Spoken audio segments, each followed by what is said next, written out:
Bon jeudi tout le monde et bienvenue aux accros du micro. J'espère que vous allez bien. Véro, ça va bien? Oui, bonsoir. Bonsoir à toi et bonsoir à tous ceux qui nous écoutent. Oh oui, parce que vous avez été nombreux à nous écouter pour l'épisode 1. On vous en remercie énormément. Écoute, ça fait chaud au cœur. Oui, puis on a eu déjà des bons commentaires, des gens qui nous ont écrit, nous ont donné des suggestions, des commentaires. On est super ouverts à ça. Merci d'avoir pris le temps de nous faire parvenir vos idées et opinions. On est toujours ouvert à vous entendre. Ouais, puis là maintenant, ça va être un nouveau format aussi pour l'épisode 2. Comme on se présente pas à chaque émission, ben ça va être une petite émission de 35 minutes environ, fait que ça s'écoute bien en voiture ou en marchant, en train de faire du sport peut-être même. En tout temps, vous pouvez nous traîner où vous voulez. C'est ça la beauté des balados. C'est la beauté et n'oubliez pas, si vous voulez nous encourager, sur YouTube, le petit bouton abonnement, ça vous prend seulement un compte Gmail. Ça se fait en 45 secondes environ. Bonne moyenne, ouais. Ah, bonne moyenne, assez. Mais aujourd'hui, là, je sens qu'on a du très gros. Hein, Véro? Oui, au menu cette semaine, sur notre radar à nouvelles, d'abord un petit arrêt au zoo pour vacciner les animaux et ensuite un arrêt dans une boutique de vêtements pour s'acheter un vibrateur. Papotage autour de mon envoûtement devant les bulletins de circulation. La controverse de la semaine, une joueuse de tennis disparaît après avoir dénoncé un membre du gouvernement chinois. Alex s'insurge contre les prix qui augmentent et qui frustrent la population, surtout à faible revenu. Et dans notre carnet culturel, vive le Salon du livre. Bienvenue aux accros du micro.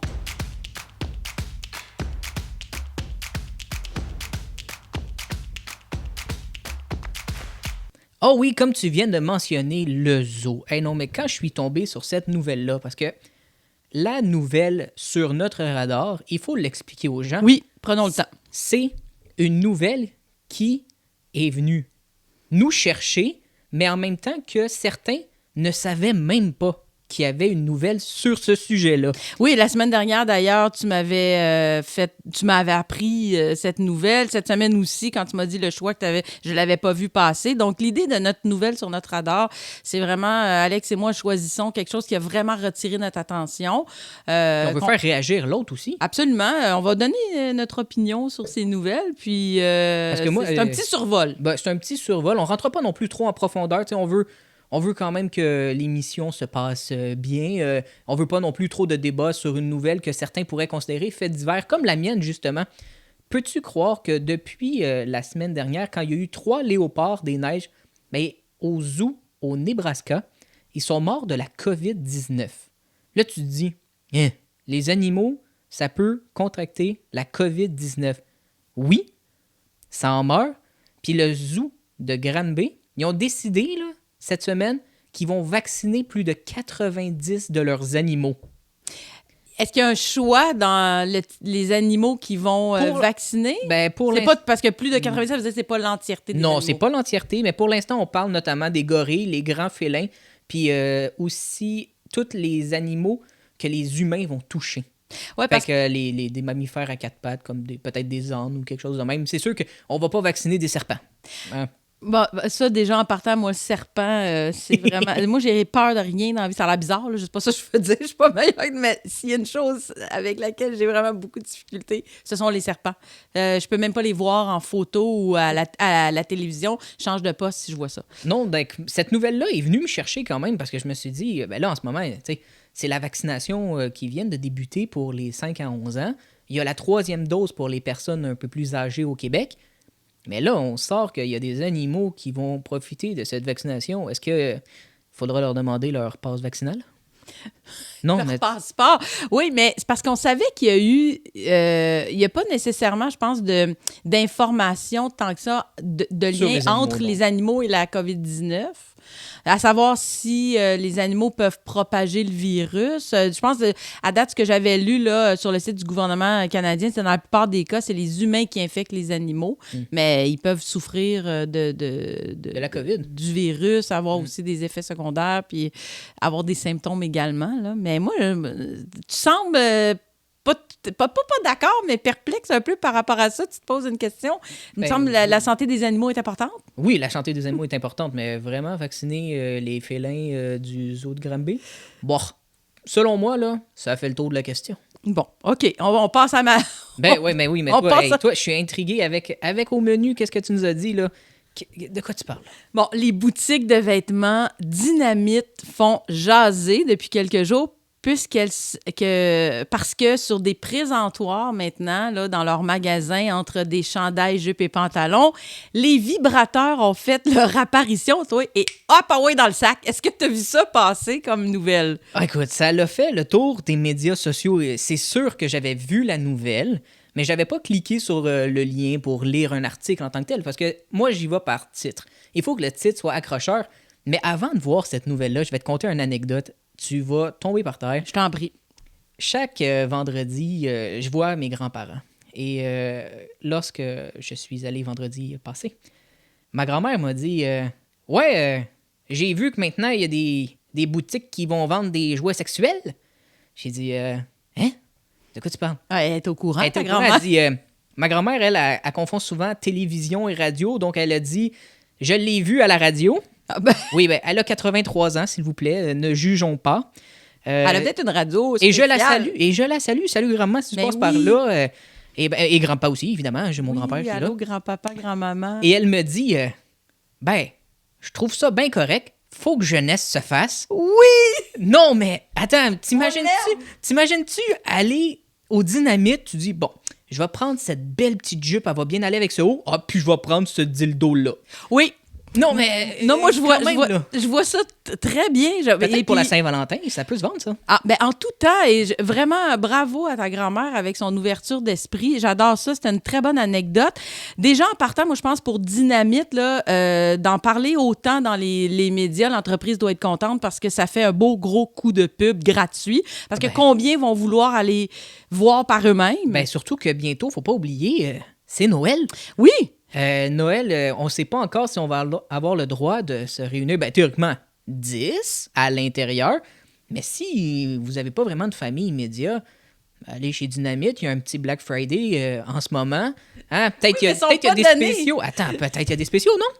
Oui, mais c'est pas de donner. Puis là, t'offres pas ça à n'importe qui. En fait, ça a fait Moi, je te parle d'un couple. Là. Moi, je te parle pas de donner ça à ta sœur, à ta cousine ou à ton voisin. Là. C'est pour toi et ta douce. Absolument, mais c'est juste que là, l'espèce de mini-controverse que face à ça, c'est l'idée d'offrir ce type de produit-là dans un magasin de vêtements régulier, non pas une boutique érotique. Puis c'est ça qu'il y a eu une espèce de crainte, principalement chez des parents de jeunes filles, d'adolescentes, parce que selon beaucoup de témoignages que j'ai vus dans différents médias, beaucoup disent qu'une boutique de vêtements, c'est pas l'endroit pour proposer des accessoires érotiques.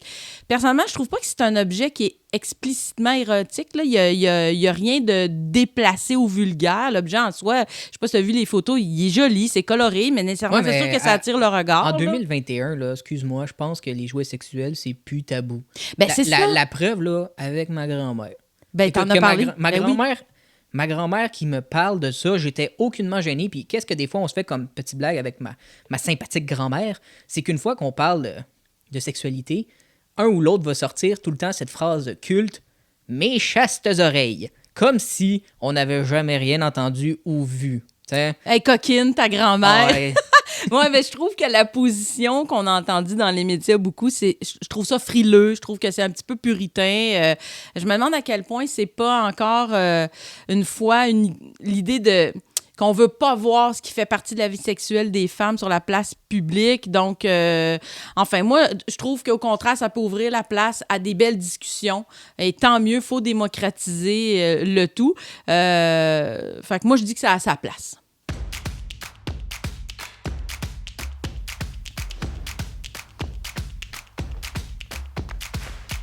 Là, Véro, là, j'ai appris que tu avais une fixation sur les bulletins de circulation. Ouais, cette semaine, là, j'ose me dévoiler parce que j'ai une fascination pour ça, moi, les bulletins de circulation, ceux de la radio. En fait, c'est comme une espèce de stupéfaction, je dirais, une espèce de sentiment d'imperceptibilité. Je suis toujours dubitative devant ces segments-là où on nous brosse le portrait de l'état des routes dans le Grand Montréal, généralement aux heures de pointe. D'abord, de réaliser que des gens sont dédiés à ça dans la vie, que c'est leur job de scruter le trafic. c'est complètement saisissant. Imagine, Alex, passer ses journées à parler de la circulation. Toi, je pense que tu deviens dingue. Je deviens fou, puis en même temps, on s'entend que tu nommes une rue, puis tu te dis, ouais, il y a du trafic. Parce que maintenant, il y a du trafic partout. Mais c'est un sacré tour de force, hein? Parce qu'il y a tout un univers à posséder, à intégrer et comprendre pour pouvoir rendre. Le vocabulaire doit être renouvelé sans cesse. Moi, j'aime les mots dans la vie. D'ailleurs, l'expression « dans la vie » me provoque toujours une espèce de petit rictus. Là, on va en parler un jour. Là. Mais les mots reliés à la circulation sont un pur délice, une litanie presque sacrée. Congestion, panne, ralentissement, heure de pointe, à éviter, accident, incident, collision, carambolage, embouteillage, bouchon, ralentissement, détour, chaussée, bretelle, accès, viaduc. Ajoutons les routes et autoroutes, 20, 25, 30, 40, 132, 4, 40, 6, 40.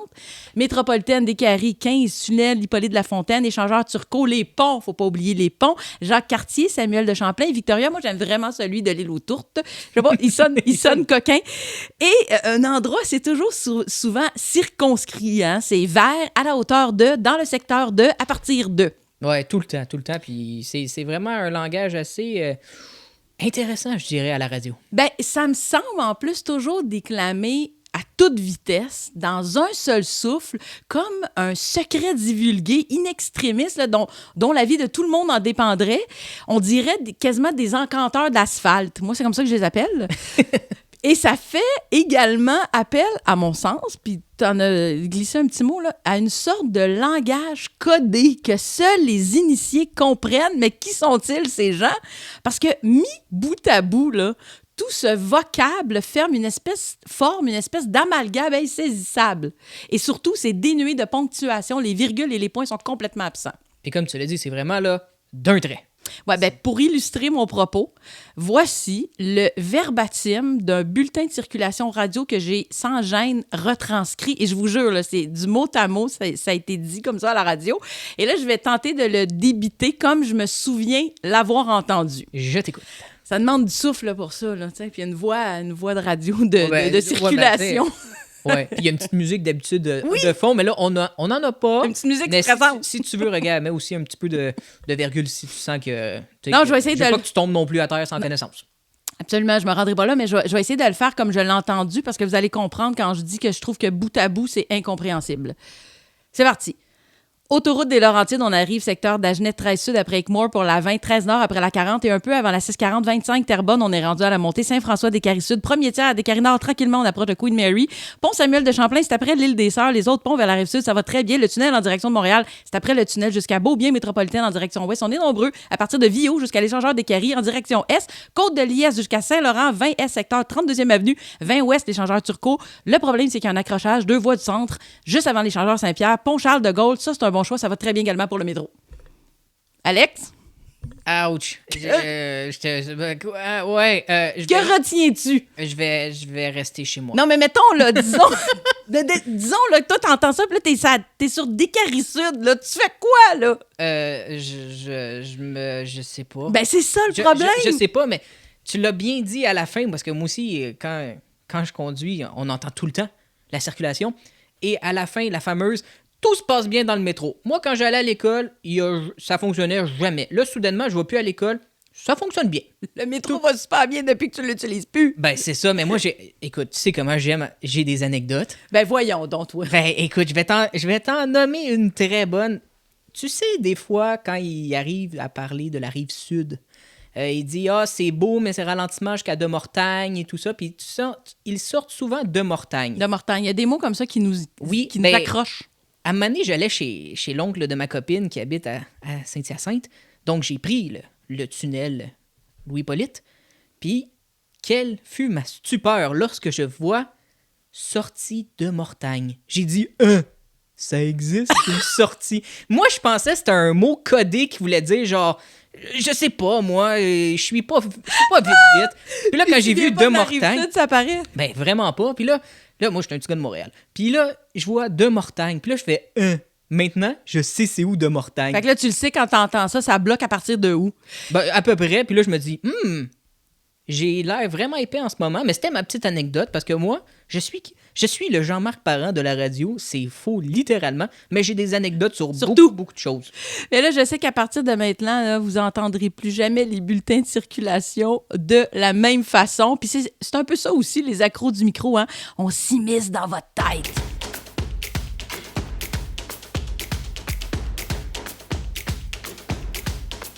Pour notre segment, la controverse de la semaine, où est la joueuse de tennis chinoise Peng Shuai?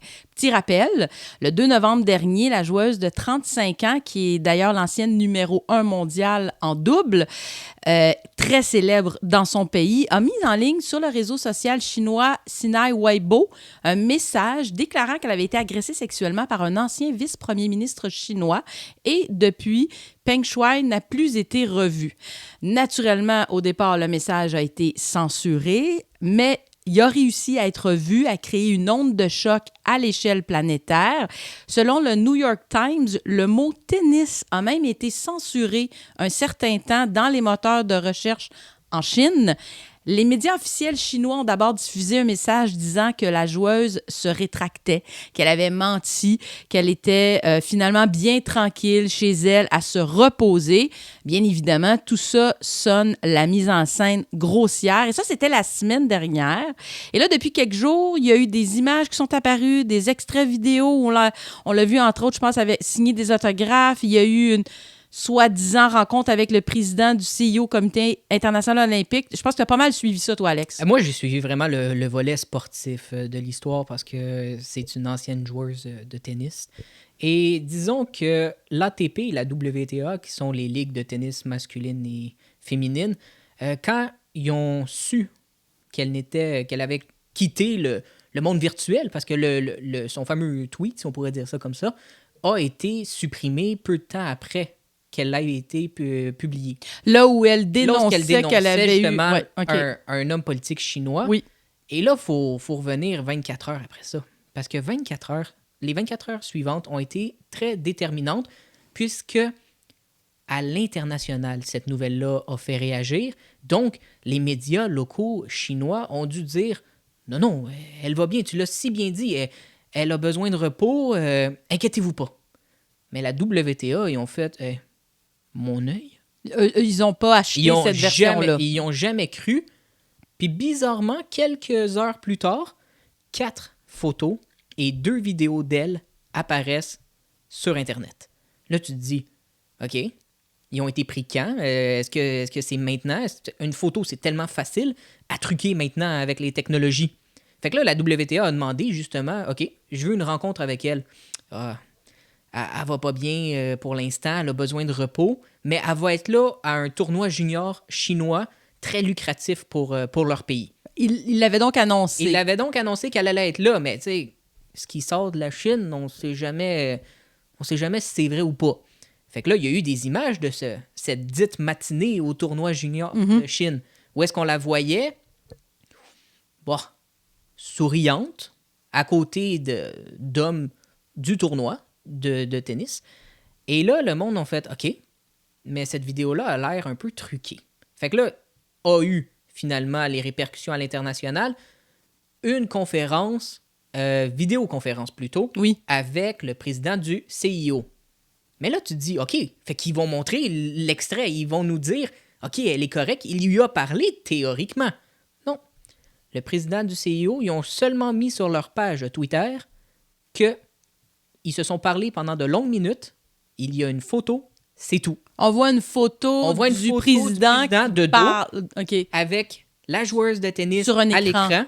C'est tout. Donc, aucun extrait vidéo n'a été diffusé. Ni audio. Aucune preuve vraiment tangible qui se sont vraiment parlé l'un et l'autre n'a été mise en ondes. Par personne. Non, par personne.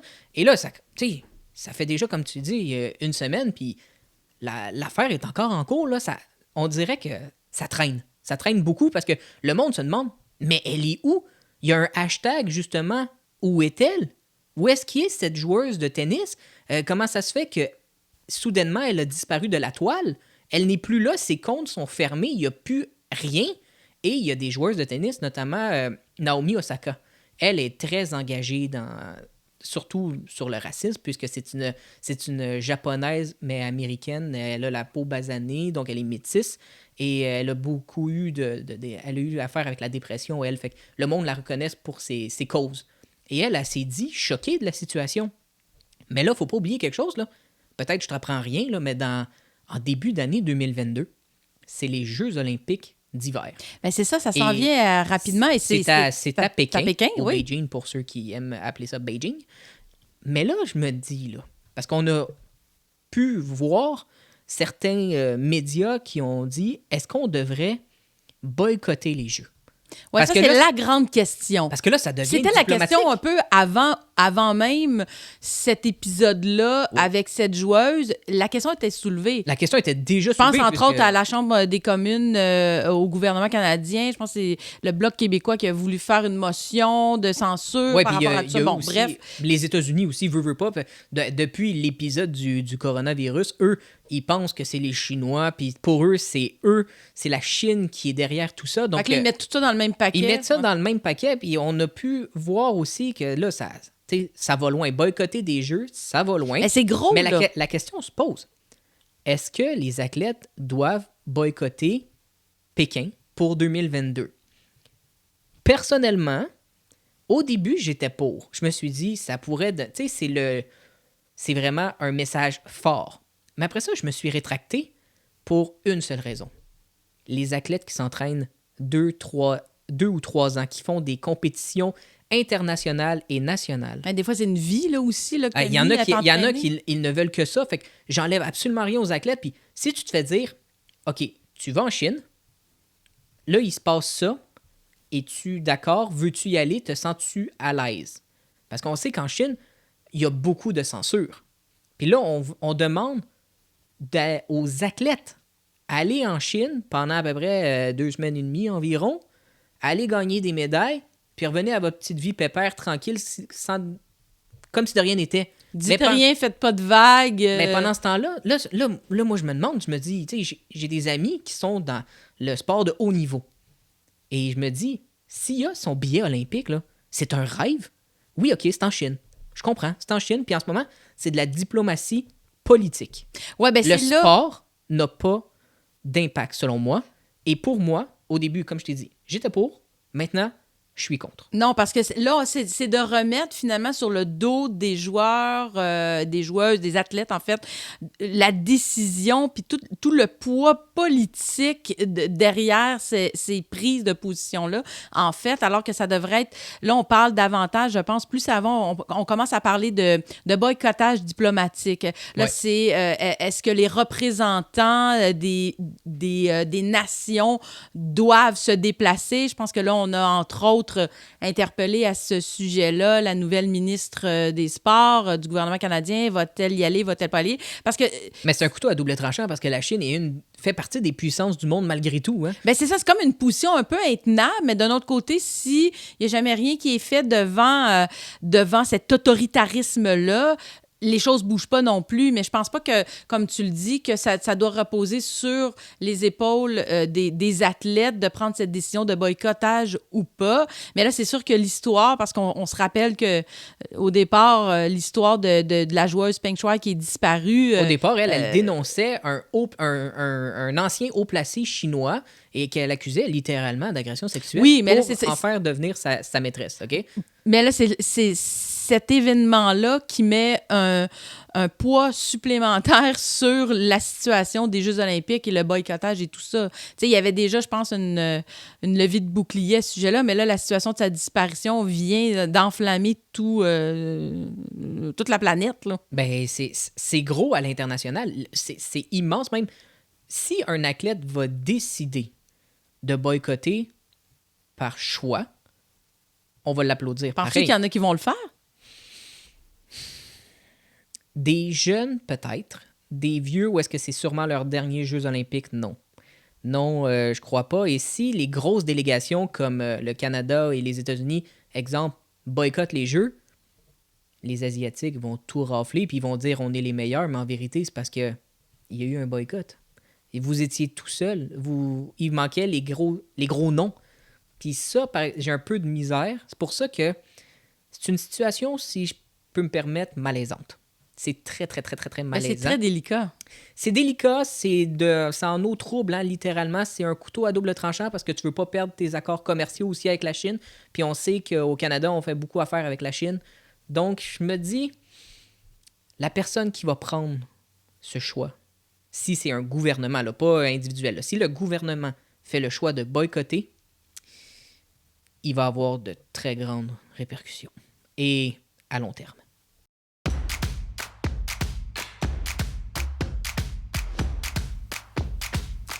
Alex, l'inflation, on en parle de plus en plus. En fait, on s'en rend compte de plus en plus. Et toi, vraiment, ça vient te chercher. En fait, ça vient chercher tout le monde. Là, je veux pas...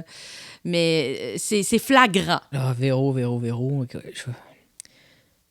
Je suis vraiment maudit même des fois quand je parle d'inflation. Parce que je me dis, là, l'inflation, là, c'est beau, les médias en parlent, mais quand tu le vis pas, puis que ça te frappe, là, d'un coup, tu te dis, aïe, ça fait mal. Puis je vais t'expliquer comment ça se fait.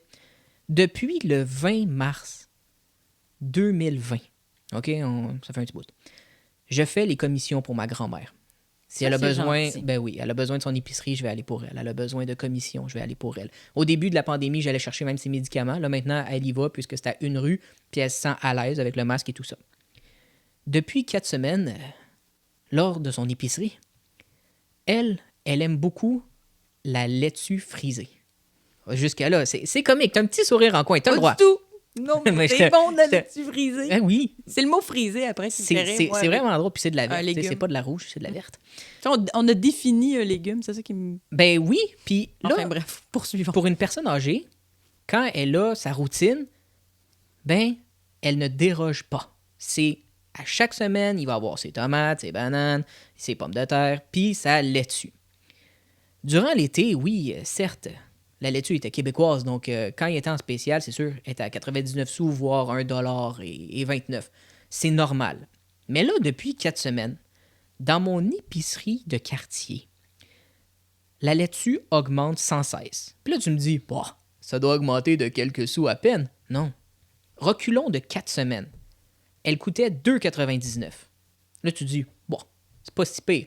Mais elles étaient très petites et fades. Je sais pas si c'est parce qu'il y a pas comme notre laitue d'été. Non, loin de là. La semaine suivante, 3,29 $. OK, 30 sous. Je peux comprendre, mais elle était grosse. Elle était belle. Donc, on s'est dit, OK. La semaine dernière, elle était à 3,99 $. Là, tu te dis, oh, j'ai-tu vraiment besoin de laitue? Et quand je suis allé vendredi, 4,99 $. Wow! Pour une... En un mois, puis t'as vraiment vu... C'est moi qui l'a fait à chaque semaine. Puis là, je me dis, ma grand-mère, c'est une personne... Mes grands-parents, plutôt, sont des personnes âgées. Ils ont pas non plus... ils ne roulent pas sur l'or. Et là, j'ai dû l'appeler pour lui dire, grand-maman, la salade est à 4,99 $. En veux-tu vraiment?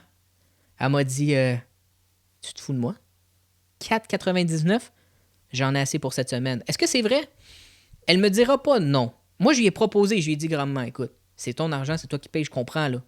Mais 4,99 la salade, quand ça fait 4 semaines de suite, j'ai hâte de voir vendredi, là, à combien qu'elle est. Parce que moi, j'ai dit à la gérante, je lui ai dit, si elle augmente encore la semaine prochaine, qui est ce vendredi, je vous fais une plainte littéralement, là. C'est quoi ça?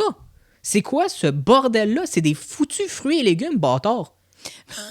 Mais est-ce que tu as comparé, est-ce que tu as pris la peine... Mais je suis juste curieuse de savoir si tu as comparé avec d'autres épiceries autour. Est-ce que je vais vraiment faire le tour de la ville pour une maudite pomme de salade? Je suis pas assez cave à ce point-là, là. Excuse-moi le langage un peu cru, là.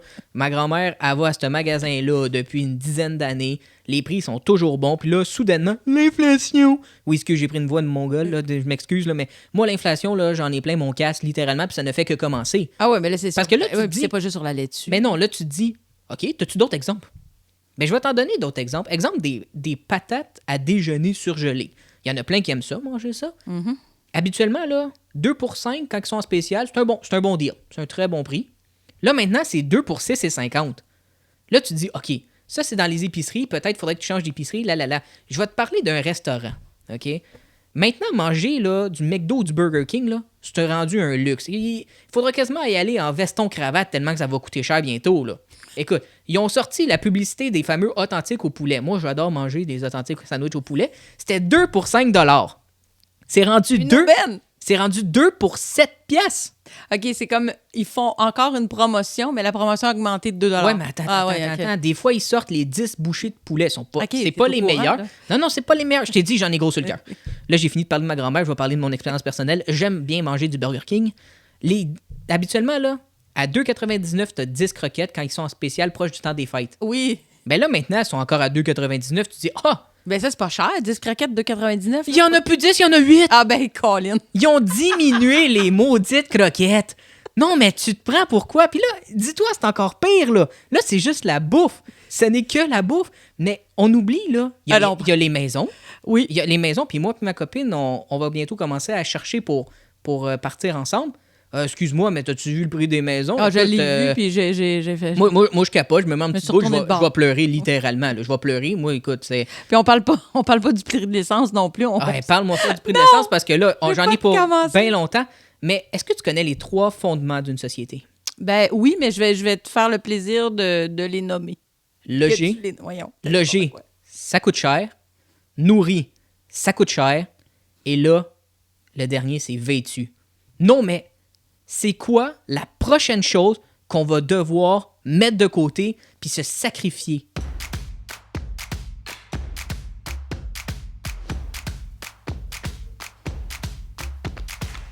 Fait comme ça, Véro, cette semaine, il y a quelque chose de culturel à Montréal? Ben, oui. Amener comme ça, excuse-moi, là, mais moi, c'est parce que tu m'en as parlé un petit peu durant notre... Off the record, Off the record, ben oui, durant notre préparation. Puis moi, j'étais comme, si tu vas en parler, vas-y. Sans dénigrer rien, mais de quoi qu'on parle? Oui, on a failli se pogner. Mais non, c'est pas du tout. Plaidoyer pour le Salon du livre de Montréal qui revient en force au Palais des Congrès du 25 au 28 novembre. En fait, le salon comme tel est déjà débuté parce qu'il y avait un volet dans la ville depuis le 13 novembre et en ligne également, aussi depuis le 13 novembre. Il y a donc des événements qui se déroulent sur différentes plateformes. Ouais, mais parce que pandémie veut qu'on doit se réinventer un petit peu. Hein? On peut pas tout mettre le monde au Palais des Congrès. Il faut se diversifier. L'année passée, il n'y en avait pas eu du tout sur place. Maintenant, ça ouvre au Palais des Congrès, donc le 25. Alex, je suis une amoureuse, j'arrête pas de le dire, là, peut-être, là, je vais être fatigante, mais j'adore les mots, j'adore la littérature. Les livres, ce sont des objets que je chéris.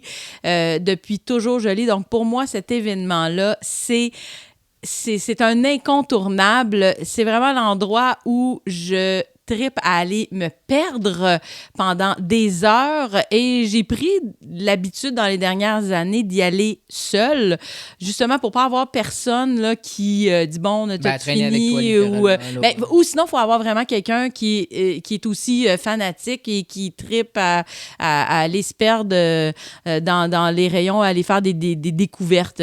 Je voulais en parler parce que je trouve ça important. La littérature, à mon sens, ne prend pas assez de place dans le paysage médiatique québécois actuellement. Toi, t'es peut-être pas d'accord, mais c'est bien correct. Mais, tu sais, il n'y a pas... À part, merci Marie-Louise Arsenault à Radio-Canada qui a Plus on est de fou, plus on lit, mais à part ça, il n'y a pas énormément d'émissions consacrées à la littérature. Donc, pour moi... Je veux en parler, je vais vous en reparler, je vais vous faire éventuellement des suggestions livres. C'est un manquement dans les médias. Ben oui, c'est un manquement parce que la littérature, c'est une façon de s'évader, c'est une façon de découvrir des univers, mais il y a tout le rapport à la langue pour moi, il y a tout un rapport à l'apprentissage du langage. J'ai commencé à lire quand j'étais très jeune, puis on le sait, plus les gens lisent, plus les gens élargissent leur vocabulaire, et le vocabulaire, c'est pas juste l'idée de dire « Ah, je flash parce que j'ai des beaux mots », puis tout ça, non, c'est que plus tu as un vocabulaire riche, bien, plus tu vas avoir une pensée riche parce que tu vas être capable de la mettre en mots, cette pensée-là. Tes idées vont se structurer davantage. Donc, c'est toute une chaîne qui est importante. Ça va jusqu'à l'élocution, dit-elle en bégayant, c'est super. Donc voilà, en fait, bref, je suis allée vraiment loin pour vous parler du Salon du Livre. Moi, je vous dis, allez-y, s'il vous plaît. Puis c'est le fun parce que c'est l'occasion aussi de rencontrer des auteurs, des autrices, de leur parler, de leur dire ce que les livres ont fait dans votre vie. Vous avez des conférences. C'est le temps d'aller encourager justement des maisons d'édition qui sont peut-être à découvrir. Bon, Alex, je vais arrêter de monologuer. Est-ce que tu es déjà allé au Salon du Livre? Une fois avec l'école. Fait que c'est. Bon, c'est ça, c'était sûr, c'était pas par toi-même. Non, on peut dire que c'était de force, mais tantôt tu disais quelque chose de très intéressant, que les mots, c'est la richesse. Donc, moi, j'aimerais conclure par ceci. Si les mots sont la richesse, tu es plein aux os. C'est toi, tu es riche. Alex, tu me touches, mec. Ça me fait... Attendez pas à ça, c'était pas planifié du non, tout. Ça s'appelle la spontanéité. T'arrives comme ça, là, tu sors ça de ton chapeau. Et en plus, ça finit-tu pas bien l'émission, ça? C'est magnifique. Dit-il en disant bien au lieu de bien. Ben oui, un bon Québécois, ça finit-tu bien, ça? Mais il faut aussi, va donc là... chercher le sirop d'érable. Bon. Une langue, c'est vivant, hein? Donc c'est correct aussi. C'est pas obligé d'être... On n'est pas un dictionnaire non plus, là. Non, parce que j'en possède pas vraiment plus que ça. Sur ces belles confessions intimes. Ouais, c'était très intime. J'espère que vous avez aimé l'épisode 2 et on va se donner rendez-vous la semaine prochaine, même heure, même poste. C'est... Véro, la semaine prochaine, sais-tu déjà de quoi tu parles? Oui, j'ai envie d'aborder le litigieux sujet des décorations de Noël. Est-ce qu'il y a un temps où on peut les mettre avant, après telle date? Là, pour moi, là, tout ça, là, c'est un imbroglio là, que je veux défaire, là, comme un paquet de lumière que tu ressors de ton sous-sol. On va défaire ça, on va en parler. Puis toi, la semaine prochaine, tu nous parles de quoi? Ben, premièrement, je veux juste te dire que sur ton sujet, j'ai une anecdote la semaine prochaine. Yeah! Et moi, je vais vous faire... Sujet, verbe, anecdote. Oh oui, sujet, verbe, anecdote, comme dirait mon père. D'habitude, une phrase, c'est sujet, verbe, complément. Moi, c'est sujet, verbe, anecdote. Tu te perds sûrement de Mortagne et tu finis par le complément. Pour ceux qui ont écouté l'émission, vous savez que de Mortagne, c'est ça Rive-Sud. Moi, maintenant, je le sais. Non, la semaine prochaine, je vous fais voyager parce que qui dit pandémie dit rester chez soi. Donc, je vous fais voyager de chez moi. En parlant principalement de sport, bien évidemment. Et n'oubliez pas... Non, mais attends, moi, il faut juste que je fasse une petite parenthèse la semaine prochaine, dans quelques jours, en fait. Oui. Je veux le souligner parce que quand on va se reparler la semaine prochaine, ça va être passé, puis c'est mieux de le dire avant qu'après. C'est ton anniversaire, le 28 novembre. Alors, on te souhaite un joyeux anniversaire, vraiment une bonne fête, plein d'amour, du fond du cœur. J'invite nos auditeurs et nos auditeurs, finalement, et auditrices à te souhaiter des joyeux bonnes fêtes sur nos réseaux sociaux parce qu'il y a plusieurs façons d'aller nous écouter. Oui, notre chaîne YouTube, Les Accros du Micro. Il y a notre site Internet également sur lequel on met les liens de nos épisodes. Si vous ne voulez pas les écouter via YouTube, c'est lesaccrosdumicro.ca. Oui. On a aussi SoundCloud qui est Les Accros du Micro. Et si vous voulez, il y a aussi notre page Instagram. Présentement, il n'y a que 2 photos. On se le cachera pas. On l'a un peu mis de côté, cette petite enfant, cette bête noire pour nous, puisque nous ne sommes pas très technologiques via Instagram. Mais c'est pas grave. Sur Instagram, c'est Les Accros du Micro comme nom original sur toutes nos affaires. Donc on est constant. On est très constant. On espère que vous avez aimé. N'oubliez pas, le petit abonnement, ça fait plaisir. C'est gratuit. En plus, c'est bientôt ma fête. Je ne demande pas la charité, mais je vais avoir 26 ans. Fait que si j'ai 26 abonnés cette semaine de plus, je vais être vraiment content. Défi super, c'est ce qu'on s'attend. C'est un beau défi. Donc, on se donne rendez-vous même heure, même poste. C'était Alex et Véro, Les Accros du Micro. Bonne fin de journée. Ciao.